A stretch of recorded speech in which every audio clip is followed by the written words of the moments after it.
Every single one of us has burdens. And every single one of us struggles. It's part of being a human. Some of us overcome them, and some of us are overcome by them. But we all have struggles. No one in this room, though, would have predicted that Robbie's struggle would lead us to where we are today. When I first heard about Robbie's passing this weekend, my heart hurt. It hurt for his friends who loved him dearly. It hurt for his extended family that knew Robbie so well. It hurt for his sister, whom he looked up to so much. And it hurt for his parents, who raised him to be the wonderful young man that he was. But mostly, my heart hurt for Robbie. It hurt for Robbie because of the pain inside of him that he felt. It hurt for Robbie because of the pain inside of him that he felt that caused his life to be cut short. Friends and family, we gather here today in grief, acknowledging our human loss. We gather here today in pain, hoping to find some sense of comfort. And we gather here today in sorrow, struggling to find some sense of hope when it all seems so confusing. But today, in the midst of our grief, in the midst of our pain, in the midst of our sorrow, we can find hope and take complete comfort in knowing that Robbie is with Jesus, his Creator. He's completely restored, he's completely healed, and he is completely free from pain. Over the last couple of days, I've had the opportunity to spend some time with some of Robbie's family, some of his friends, his teammates, his teachers. And one thing I keep hearing is this question: what could I have done to help? What should I have done to help? Could we have done anything differently? And in reality, the only way that anyone in here could have stopped our friend and our loved one from giving up his life would have been to be there at that exact moment. See, this tragedy, it wasn't anyone's fault, and drowning ourselves in the questions of why and what if never provides answers.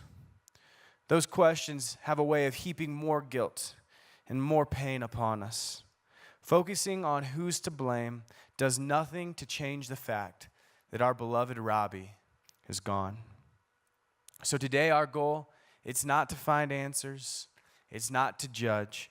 Our goal today is to celebrate the wonderful life that Robbie lived. I had the honor of meeting Robbie a while back at a Rockies game. And although I didn't get to know him as well as I would have liked, I know there's many people sitting in here today that had deep personal relationships with Robbie. And I got to talk with many of you all over the last 48 hours. I got to hear a ton of incredible stories. And I learned this about Robbie. I learned that Robbie epitomized what it meant to be a great son, a great brother, and a great friend. A few things that I learned about Robbie over the last couple of days. One, I learned that Robbie was full of joy. His smile lit up any room that he walked into, and he was always smiling. Whether it was driving around town with some of his friends, with Young Gravy turned all the way up on the radio as loud as it could go, or if it was sneaking off at swim practice to play Monopoly in the locker room, or climbing on top of the school's roof, he was always the life of the party because of his love and his joy for life. His joy, his happiness, his zest for life was absolutely contagious. Robbie was a person you always wanted to be around because you knew if you were around Robbie, you were going to be having a good time. Robbie was always full of joy. I also learned that Robbie was extremely talented. I talked with many of his teachers, and they said that Robbie was bright. He was creative. He was intelligent. He excelled in the classroom, especially in math. I learned that he was an athlete, competing in football when he was younger, until he broke his arm. Then he turned to more non-contact sports like golf, swimming, and tennis. I know some of Robbie's greatest times were spent with his teammates competing for his club teams and at Lakewood High School. I learned that Robbie was funny, that Robbie was witty. One of my favorite stories I heard about Robbie was told to me by his sister Elizabeth. Elizabeth was back from college for the summer, and Elizabeth and Robbie were sitting in the kitchen as their mom, Kari, was making something in the crock pot. And Kari left the kitchen, and Robbie got up and unplugged the crock pot. And Elizabeth looked at Robbie and said, "Robbie, what are you doing?" And Robbie replied, "Every time Mom makes something I don't like, I just unplug the crock pot." He unplugged the crock pot, and this is true. His parents can back it up. They thought it was broken, so they even went and bought a new one. I heard that Robbie always had the exact right, hilarious meme to send out in the group text. Or he always had the exact right song to send somebody to cheer him up. Somebody that I was talking to yesterday said that they had always known that they had been with Robbie because their cheeks hurt and their stomach hurt from smiling too much and laughing too hard. Learned that Robbie adored his sister. His sister was the person he confided in. His sister was his secret keeper. And like any teenagers, they usually kept secrets about how their parents were annoying them that day. As many of you guys know, Robbie attended Lakewood High School and participated in the IB program there. What many of you guys might not know is the Eckerts don't live in the Lakewood School District. But when it came time for Robbie to go to high school, he said, "I want to go to Lakewood, and I want to be in the IB program because my sister Elizabeth was." Robbie adored his sister. He loved Elizabeth so much. Robbie was an amazing young man, but I think what people will remember most about Robbie is that he loved people. He genuinely loved people. He loved bringing joy and happiness to people's lives. He loved to make people smile. At Lakewood High School on Sunday, they had a time of coming together and sharing stories about Robbie, remembering Robbie. And there were well over 100 students there because of the impact that Robbie had made. Because Robbie made everyone that he encountered feel loved. Someone there made the comment that Robbie didn't play tennis and he didn't swim because he loved to play the sport, but he played because he loved to be around his teammates. He loved to be around his coaches. He just loved people. He cared for people. He always put other people before himself. If he was in a class and somebody needed help on homework, he would always be the first person to find them and help them with their homework. He'd always be the first person to help somebody understand a particular subject. The last couple summers, Robbie spent his summers teaching younger kids how to golf. Last summer, when Robbie's grandmother was in the hospital, he visited her almost every single day for 2 months. His grandma would say he would always find the exact right thing to say or the exact right thing to do to bring a smile to her face, including wheelchair races with Elizabeth down the hallway. Robbie loved everybody that he encountered. And if you had the pleasure of knowing Robbie, if you had the honor of knowing Robbie, even a little bit, than you knew about his incredible love for people. You see, everybody sitting in here today, each person here has encountered, experienced, and been touched by Robbie's life. And those experiences, they've left you with a unique set of memories and probably a wide variety of feelings today.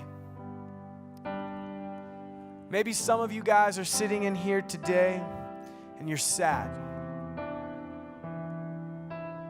Maybe you came here today and you're angry.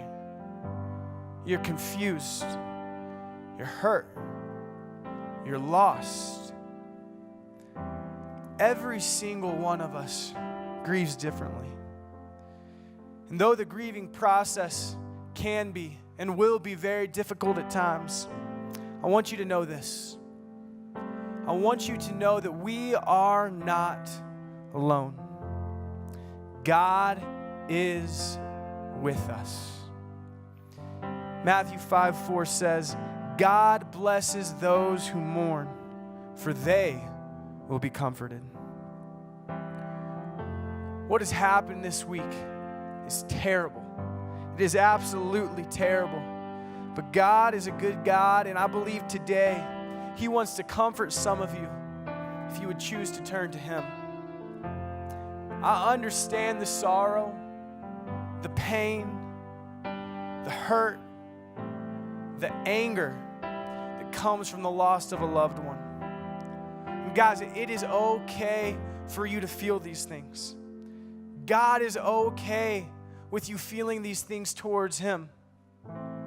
But He is here to comfort us. He is here to lift us up. He is here to encourage us and to give us peace. 1 Peter 5:7 says, cast all of your cares upon the Lord, because He cares for you. He says to many of you today, come to me. Come to me today, just the way you are. Hurting, sad, angry, confused. Come to me today and let me give you peace. Let me give you peace. And here is why you can have peace today. Here is why we can have peace today. Because Robbie had a personal relationship with Jesus Christ. Guys, this is an absolutely beautiful thing.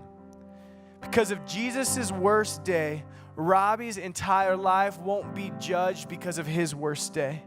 Because Jesus died on a cross 2,000 years ago, and Robbie put his faith in Him, Robbie will not be defined by a moment of weakness. Guys, we believe with absolute integrity that Robbie is standing in the presence of God in heaven today, completely at peace. And because of that, we get to celebrate Robbie's life today.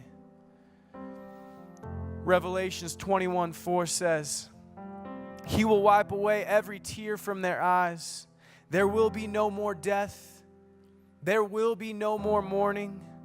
There will be no more crying or pain, for the old order of things has passed away. As we can be at peace, because where Robbie is, there is no more crying. There is no more tears. There is no more hurt. There is no more pain. There is no more depression. There is no more anxiety.